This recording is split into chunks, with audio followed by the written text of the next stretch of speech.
So I just want to talk about, goddamn it, antagonizing yourself, because that's a really interesting thing that you could do with your own psyche, right? Because I've been dealing with this mental illness really for a long time, and it's this idea that I'm bad. It's this idea that I'm a villain. It's this idea that I'm evil. It's this idea that I'm no good. It's this idea that I might really go harm someone else. But it's not like I'm really trying to do these things. I'm just trying to sit back and learn, why am I trying to sit back and put myself in a space where I'm antagonizing myself as if like I deserve to be punished, or I deserve to be hated, or I deserve to hate myself. Now, I'm saying all these things that we do to really just self-sabotage ourselves and tell ourselves, I guess, we're not good enough, and tell ourselves like, oh, we need to stay in this specific place because if we get out of this place, someone might get hurt. And I guess like I guess when I was younger, I would play and stuff like that, and or like accidentally hurt my little brothers or some shit, or even like when my older brothers would play with me, they would kind of accidentally hurt me and shit like that. So I guess like I kind of developed this idea in my mind that shit, if I really go play, if I really go have fun, which is really a stupid idea, right? It's really fucking stupid. But look how much it could stop you from developing yourself. Look how much it could stop you from actually reaching out towards the things that really, really can actually change and improve your life. All because like we have this natural self conflict where we naturally counteract the spaces that we know we want to go into explore. We know we want to go meet that person. We know we want to go eat that new food. We know we want to associate with that group, right? A lot of the times we can put ourselves in a space or a state of being, or just produce some words, or whatever it is that you do with your subconscious programming via your experiences to give yourself this, the self-perception or the self-concept that, you're bad, you need to go to jail, you need to just, and like, I'm not none of these things. But the thing is, it's just that when you grow up a certain way, sometimes it can really kind of solidify this perception inside of you that you're no good. That like it just depends, man. Like, if you come like me from like an extreme religious background, like that's what I'm saying, man. Religion is like some nasty witchcraft sometimes, man. So it's like you can just really sit back and put yourself inside of a state of being where like, nah, I'm not good enough, or like, nah, and it's really weird. Because it's like that contrast within myself is not a bad thing, but I just have to I have to balance it, because it's just giving me an extreme perspective from a different perspective at the same time. Like extreme contrast type shit, opposition type shit. It's like when you oppose yourself, because for me, like my sun and moon are opposite, right? So I'm a Virgo sun, what I'm consciously aware of is like, routines and patterns, perfections, being adaptable, immutable to other people's ways of being practical and stuff like that. And then I got my Pisces moon, full moon in Pisces, and shit like that. So I'd be inside of my subjective space, I'd be fully immersed and submerged in my imaginations, delusions, fantasies.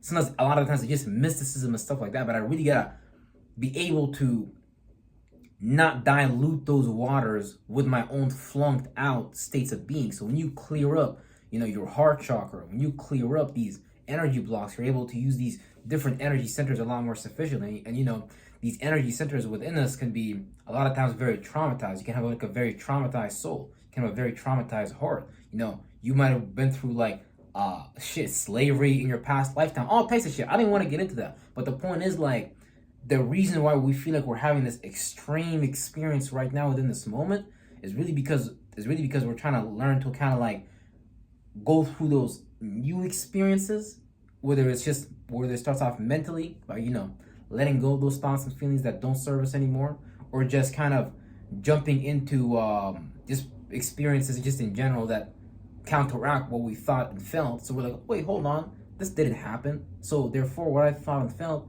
must have been just a pre-notion about what could happen in this experience. So let me not jump into those. Let me not jump the gun, because that's basically what it is. Sometimes we just jump the gun and shit like that, right?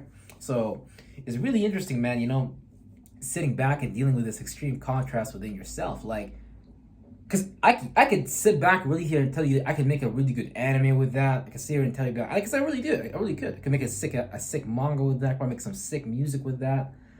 All types of shit. Like, I can make a sick play with that. All types of shit. But it just becomes really negative when you just sit there all the time and you antagonize yourself and you tell yourself like you need to be some under some type of someone else's system because you can't manage yourself, and you shouldn't manage yourself because whatever God is giving you, that's bad and that's negative, and you shouldn't put that out into the world, and you don't deserve that. And I'm not going through that as much right now. I'm still going through it because it's like it's stages, because it's like you're battling like an internal demon almost. But it's really fascinating to me how you could just sit back and fucking antagonize yourself the whole day. Like it's kind of fucking crazy, man. This shit is crazy, yo. But yeah, it's really because our spirit gets start to go through these new experiences, and life is coming at you in an extreme way, because it's like when your spirit has been trapped inside of a program for so long, inside of a gong, inside of a framework of feelings, thoughts, and visions, fires, desires, or whatever it is that you might be into and shit like that. Your spirit's gonna try to put you through some extreme experiences so you can get out of those things. So it's like if I don't even get out of those things now, shit, I might, which on a percentage level, I've definitely gotten out of those things. I gotta give it to myself. I'm not gonna lie. I definitely did a lot of work on myself. Where I am right now is incomparable to where I was like 10, 15 years ago. Or whatever the fuck, whether high school or middle school. If people knew who I was in middle school and high school, people wouldn't believe. People would be like, man, that's like an extreme contrast between the you now and the you in high school. Or middle school, whatever it is, or when I was a kid and shit like that. But it's really crazy, man, because it's like everybody really wants to be themselves, but everyone is afraid to be themselves. Like everyone wants to experience newness, everyone wants to experience something different, but yet people are afraid of having new experiences. You know what I'm saying? People are afraid of having new thoughts and feelings on their mind. People are afraid of letting go of what's on their mind to kind of like go live out something else. So what I'm saying is like this self-conflict that we have within is not necessarily a bad thing, but we do really have to learn to balance these things out within. Cause like, damn. Cause I can sit here and tell you like, yeah, I can sit here and be like, sometimes I look at myself like a devil, or like a demon, or whatever the word for it is. But it's all just coming from this like negative perception of myself. And I can sit here and say that, but not everyone is gonna get that at the same time. So it's kind of like, that's kind of why I have this channel, right? Because not everyone puts out those struggles. Not everyone puts out their problems. Not everyone shares those things. Because I know, just like you, we're not the only people going through these things and shit like that. And that's why it's really important to get out of these feelings and shit like that, right? And even right now, I feel emotional about it, but I know this is part of the process. That's part of the process of healing. It's part of the process of letting go and shit like that, right? So, yeah, don't antagonize yourself. There's no need for that. It never served you, never served anyone else. That's probably just some witchcraft that someone else put on you a long time ago. When someone else makes you feel and think negatively of yourself, it's probably because you really had something so powerful that they only wanted you to use for their shit only. And I can sit here and talk about like past life regressions, blah, blah, blah, but I don't think that's going to serve anyone in anyways. So with that being said, do with that what you do. Peace out.